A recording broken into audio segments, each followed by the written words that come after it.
Hello, how are you? I'm Safa. Welcome to my channel. Back at the big gay snake this morning. My good old pal. Making a video about when people use you for your sacred energy. So what is your sacred energy?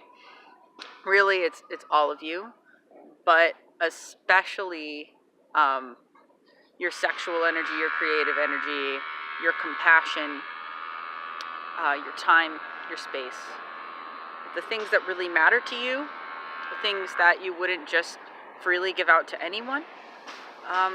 Yeah, there's going to be people in your life who may present themselves to you one way at first to access this energy. Or they'll straight up just come up and try to take it. Really vampirically, they will come up and just sort of you'll feel it's almost like a vacuum that's attracting them to you. And it's because they recognize that you have something that they don't. But if you get caught in the feedback loop, usually it's because this person represents something to you that you feel that you don't have in your life.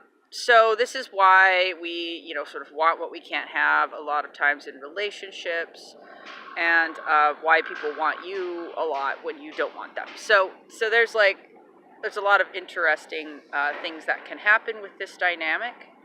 But it's pretty interesting what causes these types of situations to manifest in your life. So we all do the positive affirmations, right? I'm so great. I'm so awesome. I deserve love. I am love. I am loved. And that's all good because it's like subconscious programming. But when you do and say those things, the universe is also going to give you opportunities to actually practice self-love, to actually show up for yourself.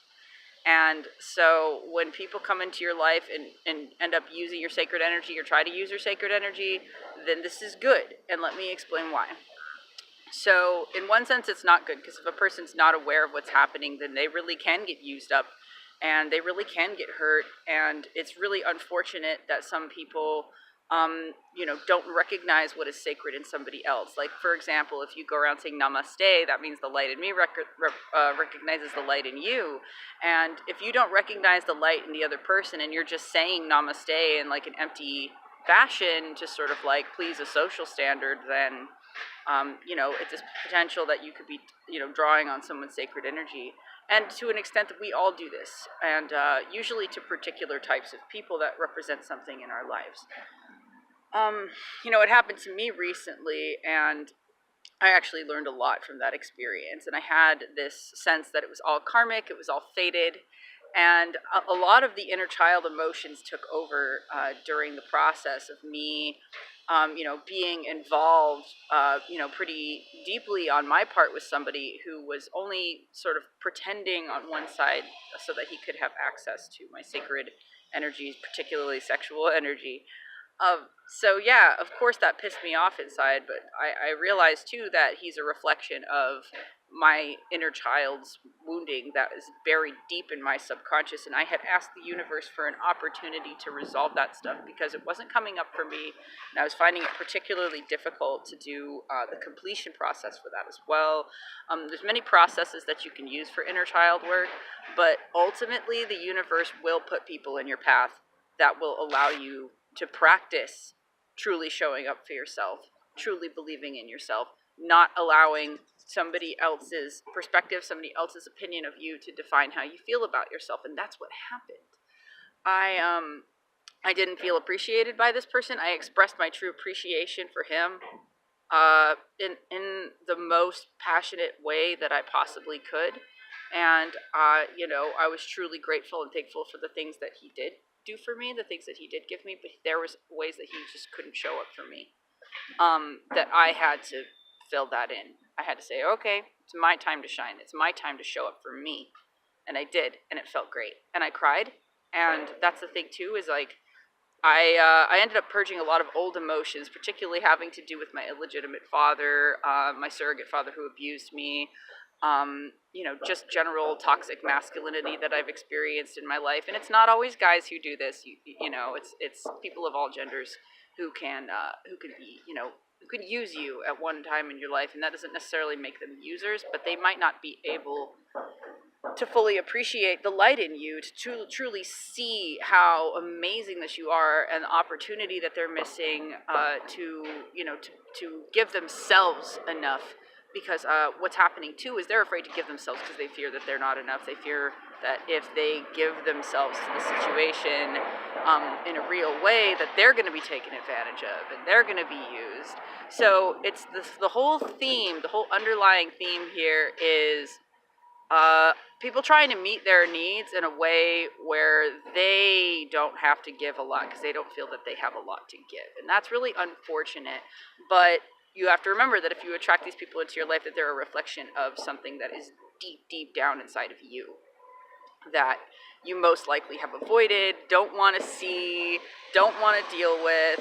And every single time these things happen, it's opportunity for you to finally deal with it, to finally come to terms with the pain of your past so that you can transcend it, so that you can rise above it, so that you can truly feel whole and do it for you. And it's so amazing, you guys. I feel really cleansed by this experience.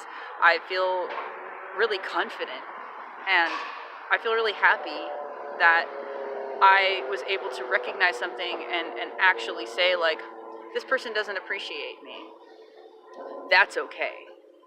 Because I have people in my life that appreciate me, and I value them over people who don't, people who can't. People who reflect the amount of effort that I put into a relationship, friendship, friends with benefits, romantic, if you ever go beyond that, if that's the type of person that you are, if you want a life partner bond, if you're in a partner bond and the person is ignoring you and, pretty much taking away your sacred energy, it's time for you to be strong, to recognize where they're not going to change, where you're not going to change them, and to walk away, because that is what's going to break the cycle.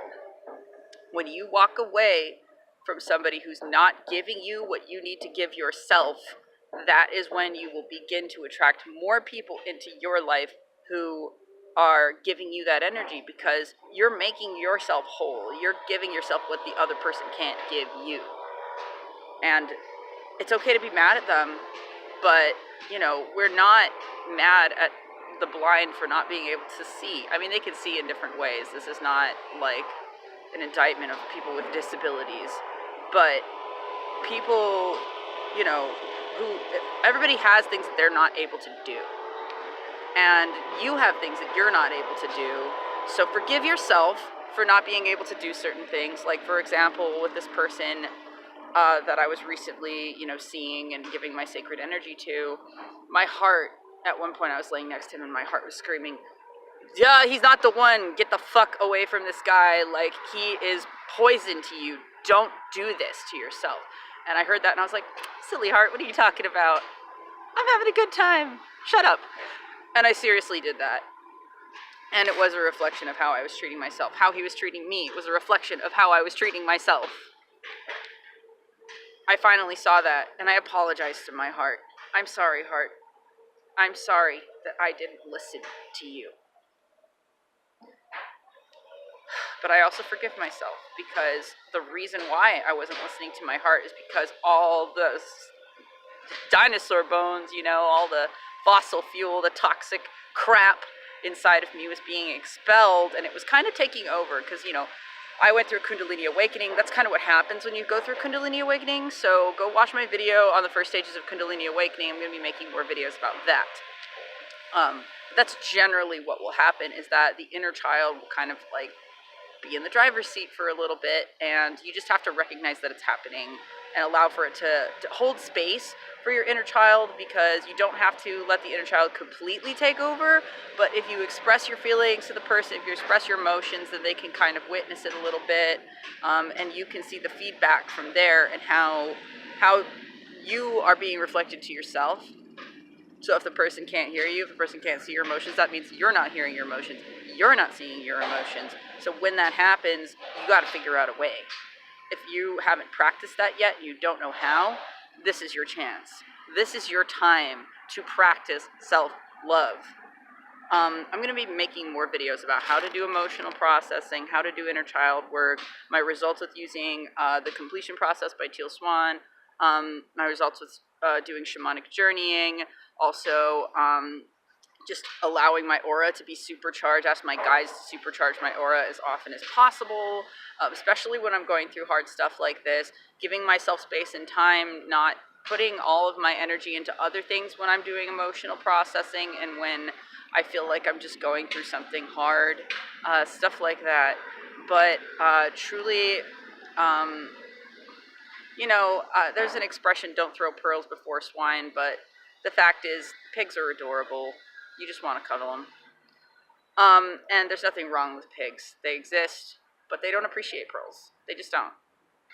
That's what the real expression is. It's not to demonize pigs or demonize people who can't appreciate you, but to recognize what they are and to forgive them and accept them for what they are, and to say everything has a place in this world. Every being, every creature, every person in your life has a place and for a reason.